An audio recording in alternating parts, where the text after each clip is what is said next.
रूस और यूक्रेन के बीच चल रहे तनाव में अब नया मोड़ आ गया है। जानकारी मिल रही है कि रूस के राष्ट्रपति व्लादिमीर पुतिन से मिलने के लिए अमेरिकी राष्ट्रपति जो बाइडेन तैयार हो गए हैं। अगर यह मुलाकात होती है तो क्या यह मुद्दा हो जाएगा हल? रहेगी कौन सी चुनौतियां, देखिए इस रिपोर्ट में। रूस यूक्रेन तनाव में आया नया मोड़।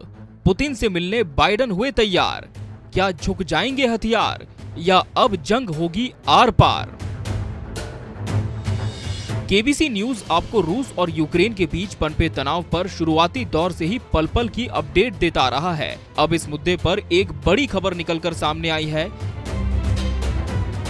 जानकारी मिली है कि अब तक इस मामले में पर्दे के पीछे से टिप्पणी करते आ रहे अमेरिकी राष्ट्रपति जो बाइडेन यूक्रेन संकट को लेकर रूस के राष्ट्रपति व्लादिमीर पुतिन के साथ वार्ता के लिए सैद्धांतिक तौर पर सहमत हो गए हैं।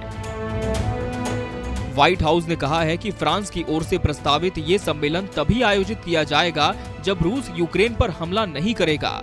उम्मीद की जा रही है कि इस वार्ता के जरिए यूरोप के सबसे बुरे सुरक्षा संकटों में से एक का कूटनीतिक समाधान खोजने में मदद मिल सकती है। कभी भी यूक्रेन पर सैन्य कार्रवाई कर सकता है रूस। अमेरिकी अधिकारियों का कहना है कि खुफिया जानकारी के अनुसार रूस कभी भी यूक्रेन पर सैन्य कार्रवाई कर सकता है। हालांकि रूस ने इस दावे को खारिज किया है। इमैनुएल मैक्रो और व्लादिमीर पुतिन के बीच 2 फोन कॉल पर करीब 3 घंटे की बातचीत के बाद फ्रांस के राष्ट्रपति की ओर से इस सम्मेलन का प्रस्ताव पेश किया गया। पुतिन और मैक्रो ने मॉस्को के समय अनुसार सोमवार तड़के दूसरी बार फोन पर बात की और इसके बाद मैक्रो ने अमेरिकी राष्ट्रपति जो बाइडेन से भी 15 मिनट तक बातचीत की। गुरुवार रहेगा अहम दिन। फ्रांस के राष्ट्रपति इमैनुएल मैक्रो के कार्यालय की ओर से बताया गया है कि इस संभावित सम्मेलन से जुड़ी बाकी तैयारियों को लेकर गुरुवार को होने वाली अमेरिकी विदेश मंत्री एंटनी ब्लिंकन और उनके रूसी समकक्ष सर्गेई लावरोव की बैठक के दौरान चर्चा की जाएगी। व्हाइट हाउस की ओर से ये भी कहा गया है कि रूस यूक्रेन पर जल्द ही बड़े पैमाने पर हमला करने की तैयारी कर रहा है। व्हाइट हाउस ने कहा कि यदि ऐसा होता है तो अमेरिका भी रूस पर गंभीर कार्रवाई करने के लिए तैयार है। अमेरिकी कंपनी मैक्सर ने कहा कि नई सैटेलाइट तस्वीरों में यूक्रेन की सीमा के पास रूस ने कई नए बख्तरबंद वाहनों और सैनिकों की तैनाती बढ़ाई है, जो यहां सैन्य तैयारी में आई तेजी का संकेत देते हैं। बढ़ रहा तनाव, क्या होने के हैं आसार?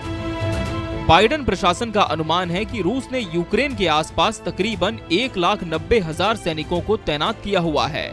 इसमें पूर्वी यूक्रेन के दोनेत्स्क और लुहानस्क में मौजूद विद्रोही गुट भी शामिल हैं। फ्रांस के राष्ट्रपति कार्यालय के मुताबिक मैक्रो के साथ पहली फोन कॉल के दौरान रूस के राष्ट्रपति पुतिन ने इस संकट के कूटनीतिक समाधान को प्राथमिकता देने पर सहमति जताई। इसलिए अब जल्द से जल्द सम्मेलन आयोजित करने के लिए काम किया जा रहा है। तनाव बढ़ाने के लिए यूक्रेन की सेना जिम्मेदार।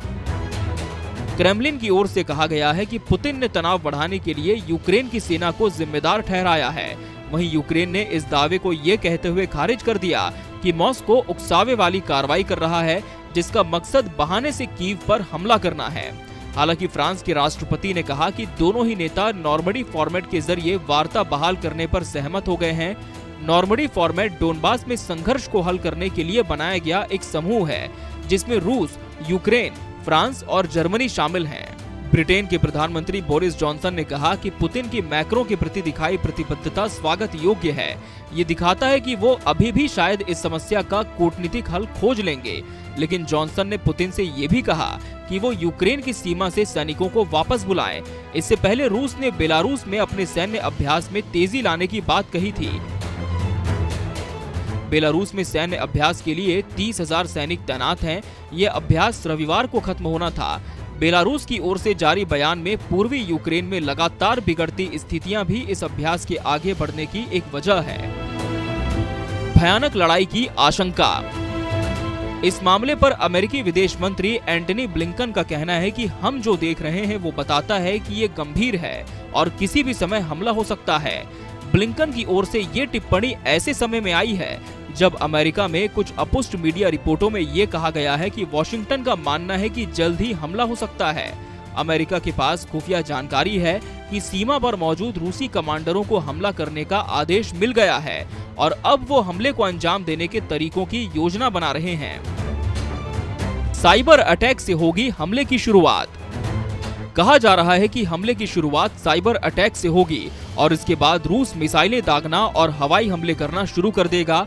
आखिर में जमीन पर मौजूद सेना कीव की घेराबंदी करेगी। रूस की करीब 75% सेना यूक्रेन की सीमा पर तैनात है, लेकिन यूक्रेन के रक्षा मंत्री एलेक्सी रेजिनकोव ने कहा कि कल या बाद में हमला होने की आशंका न के बराबर है, क्योंकि अभी तक सीमा के पास रूस ने हमला करने के लिए अलग समूह नहीं बनाए हैं। रूस के राष्ट्रपति पुतिन ये मांग कर रहे हैं कि यूक्रेन को नेटो में शामिल न किया जाए। वहीं पश्चिमी देशों का कहना है कि इससे रूस को कोई खतरा नहीं है।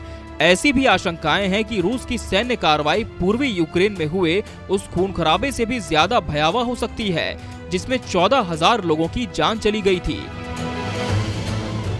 बहरहाल अब देखना होगा कि बातों और मुलाकातों से इतर ये मसला कहां तक जाता है और क्या बातचीत से कोई हल निकल पाता है। Bureau report, KBC news.